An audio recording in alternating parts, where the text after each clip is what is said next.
Assalamualaikum warahmatullahi wabarakatuh. Perkenalkan saya Hernita Kairunisha dengan NIM A1S1221094 akan memaparkan hasil mini proposal kualitatif dengan dosen pengampu Bapak Ferdiansah SPD MPD Kons.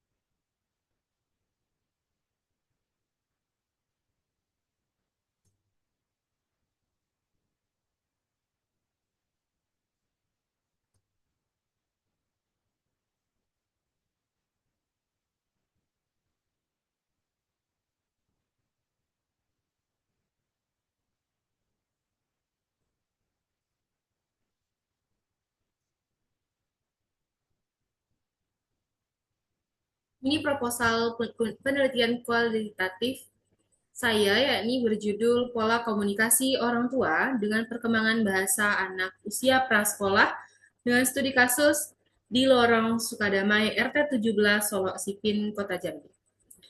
Penelitian ini bertujuan untuk memahami secara mendalam dinamika komunikasi dalam keluarga dan implikasinya terhadap perkembangan bahasa anak.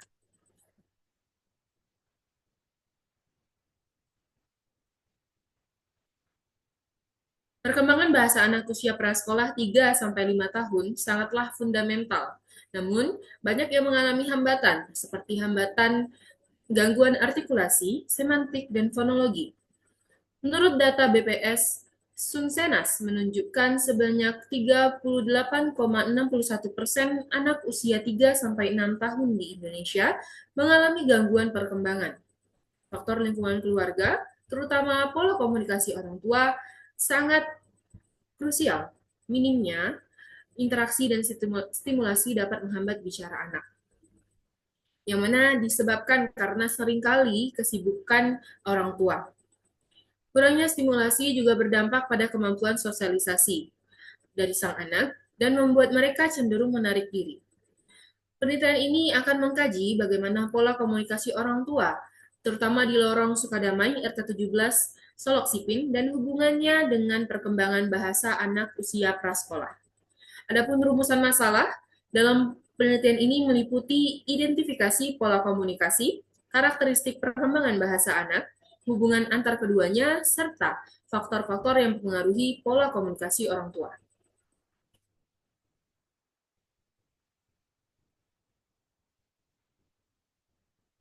Adapun tujuan umum dalam penelitian ini yakni untuk menganalisis dan memahami pola komunikasi orang tua dengan resiko perkembangan bahasa anak usia prasekolah, terutama di Lorong Sukadamai, RT 17, Solak Sipin, Kota Jambi. Tujuan khususnya untuk mengidentifikasi pola komunikasi, menganalisis karakteristik perkembangan bahasa anak, dan mengeksplorasi hubungan antar keduanya, serta mengidentifikasi faktor-faktor yang mempengaruhi pola komunikasi orang tua. Adapun manfaat untuk penelitian ini, yakni manfaat teoritisnya, untuk menambah informasi dan referensi ilmiah mengenai pola komunikasi orang tua dan perkembangan bahasa anak prasekolah. Dan manfaat praktisnya untuk memberikan pemahaman bagi orang tua, meningkatkan kesadaran masyarakat, menjadi panduan bagi tenaga kesehatan dan pendidik, serta dasar kebijakan pemerintah terkait stimulasi dini.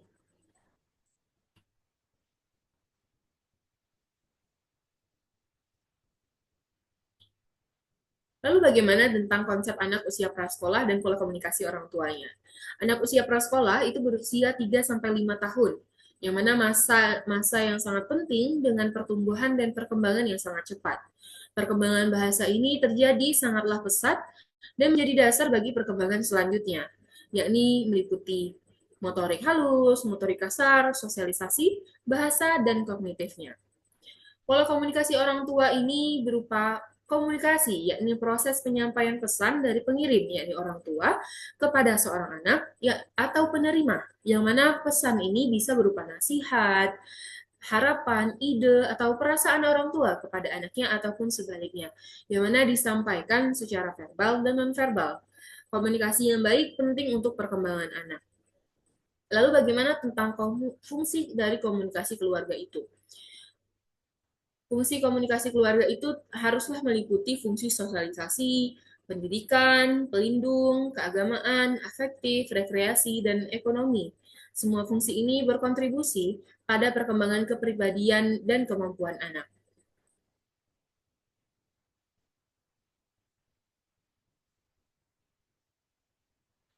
Ada beberapa faktor dan cara menjalin komunikasi, yakni adanya keterbukaan, yang mana keterbukaan terhadap dialog dan pembahasan informasi sangatlah penting untuk komunikasi-komunikasi yang komunikatif. Lalu adanya konsistensi, informasi yang dapat diandalkan dan relatif jelas dan lebih mudah dipahami daripada informasi yang berubah-ubah.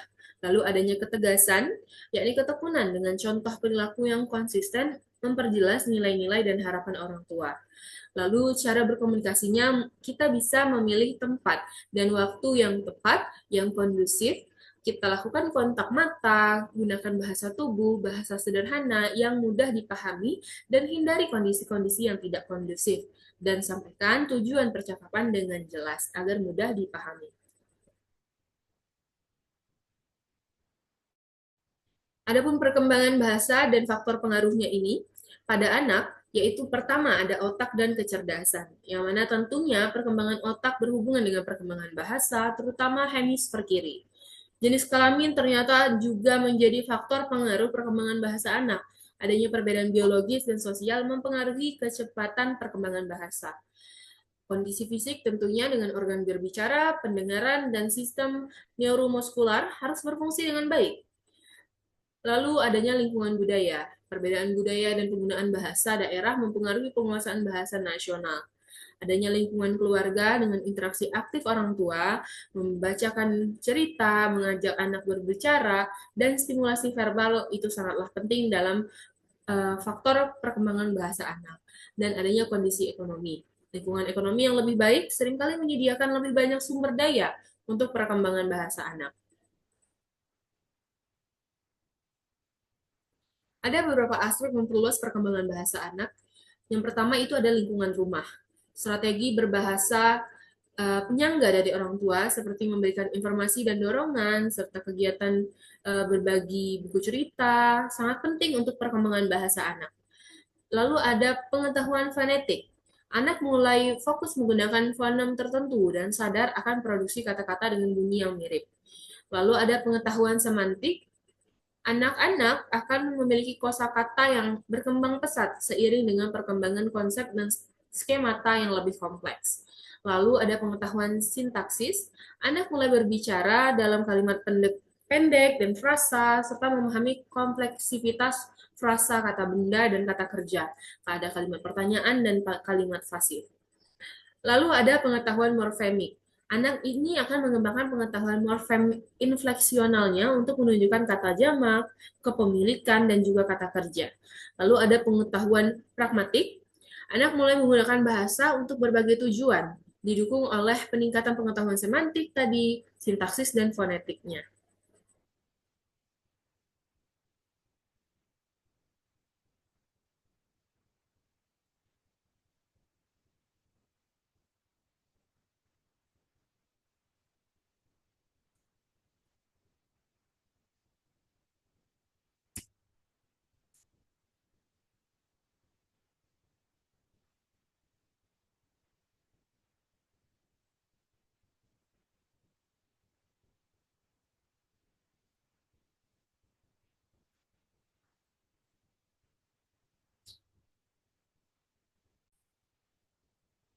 Selanjutnya ada metodologi penelitian. Pendekatan dan jenis penelitian yang digunakan pada penelitian ini yaitu kualitatif dengan studi kasus, berlandaskan filsafat post-positivisme yang mana fokus pada pemahaman mendalam terkait fenomena pola komunikasi orang tua dan perkembangan bahasa anak usia prasekolah. Adapun subjek penelitian ini yaitu dua keluarga di Lorong Sukadamai RT 17 Solok Sipin Kota Jambi dipilih dengan purposive sampling yang mana informan utama adalah orang tua dan informan pendukung adalah anak prasekolah dan kerabat-kerabat terdekat. Lokasi dan waktu penelitian dilakukan di Lorong Sukadamai RT 17 Kelurahan Solok Sipin, Kecamatan Telanai Pura, Kota Jambi. Dilaksanakan selama kurang lebih 3 minggu untuk persiapan pengumpulan data dan analisis awal. Teknik pengumpulan data yang digunakan pada penelitian ini yakni observasi partisipan pasif, yang mana interaksi verbal dan nonverbal, wawancara mendalam dari persepsi orang tua, strategi komunikasi, dan dokumentasi terkait foto, rekaman video, serta catatan lapangan. Analisis data yang digunakan yaitu model Milos, Huberman, dan Saldana, di mana kondensi data, coding, kategori abstraksi, penyajian data, dan penarikan kesimpulan.